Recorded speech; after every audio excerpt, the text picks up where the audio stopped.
Very good morning and warm welcome to doctor Preeti YouTube channel. इसके पहले video में हमने जाना था जो पेशेंट थी उसके इरेगुलर मेंसेस थे, उसको रेगुलर मेंसेस नहीं आते थे, जिसकी वजह से उसके अल्ट्रासाउंड रिपोर्ट में उसको पीसीओएस निकला था।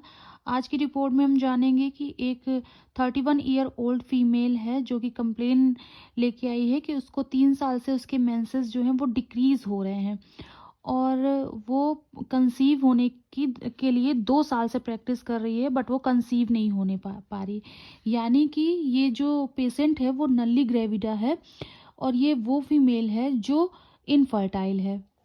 प्राइमरी इनफर्टिलिटी का बहुत बड़ा कारण हमारे सोसाइटी में पीसीओएस फीमेल होती हैं, जिसकी वजह से डॉक्टर ने पेशेंट को सजेस्ट किया है एक यूएसजी कराने के लिए, जिसमें यूएसजी रिपोर्ट में आया है कि multiple small follicles peripherally arranged with increase stromal echogenicity suggestive of polycystic ovary.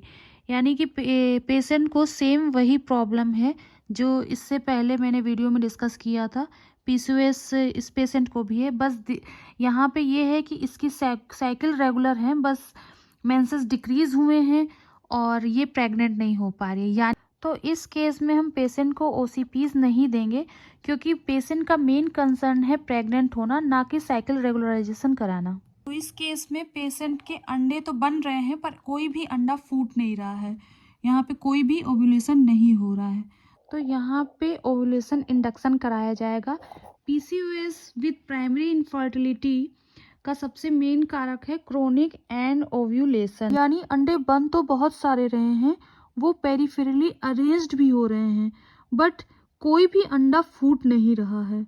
तो जो ड्रग चॉइस होगी ओव्यूलेशन इंडक्शन की, पर उससे पहले एक सजेशन है कि कभी भी कोई अंडा बनने की गोली देने से पहले ट्यूबल पेटेंसी जरूर कर ले, क्योंकि कभी कभी ऐसा भी हो जाता है कि अंडा बनने की गोली दी पर ट्यूब ही ब्लॉक है, तो क्या करें कि तो क्या उससे कॉन्सेप्शन होगा? नहीं होगा। फैक्ट अगर होगा भी तो वो एक्टोपिक प्रेगनेंसी में बदल जाएगा।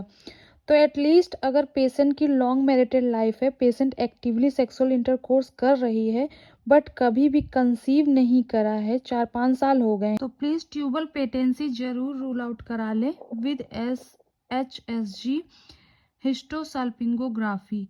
इसके बाद इवोल्यूशन इंडक्शन की ड्रग है जो कि चलानी है, clomiphene citrate 50 mg for day 2 to day 6, यानी कि पीरियड्स के डे 2 से डे 6 5 दिन चलानी है।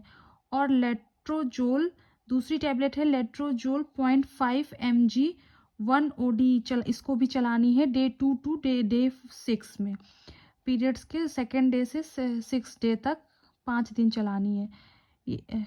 दोनों ही मेडिसिन 1 OD चलानी है, और ये भी day 2 to day 6 menstrual cycle यानी माहवारी के 2nd डे से 6 डे तक, माहवारी के 5 दिन तक।